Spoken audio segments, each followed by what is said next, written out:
Ki khubor ka Batisi TV. Lawan Rashapi da ka Orange Nissan Lumso po near Fire Brigade Shillong. Admissions are open at BDW International School. Enroll now.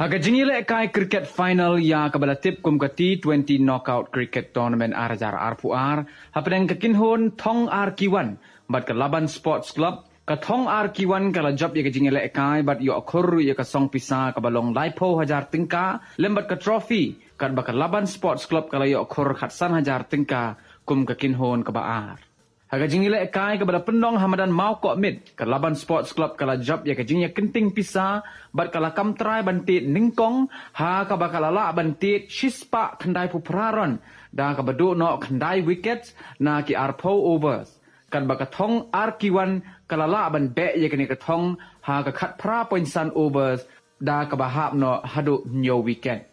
Romel Jerwan ka thong RQ1 uday player ubalala banjele kai bha da ka batit but kamai hadu hanyo puwai run but yo apa yang sendan ye kana man of the match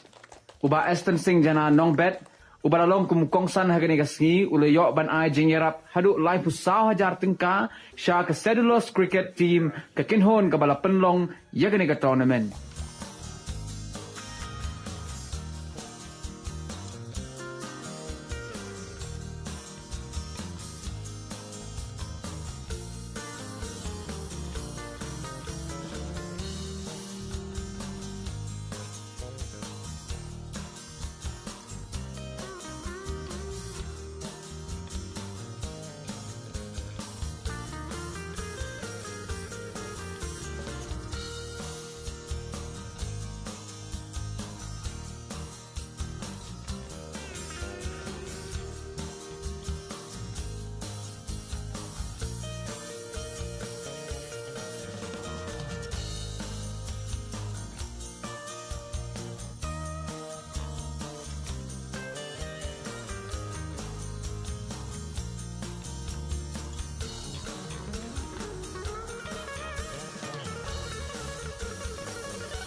nak bentakan ni kriket apa pilaya pendet nak bentakan ni si dan ni por ki bala det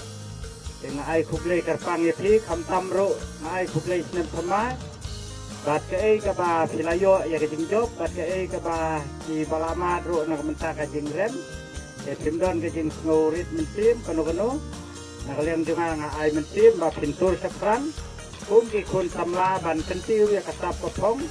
nak bentakari ba ke jaj benriu bat nak bentak kilong din ke ban sawan dengan napet slam namar kapor kamit ngacu ai kublai kit bok ke duem kam tam yau kinong penya jong kaneka kriket iwei penwei baro ko hakan kapor kublai ke hajar mo kublai ke hajar Trofi ringkat baka song kita ka ba lai pho hajar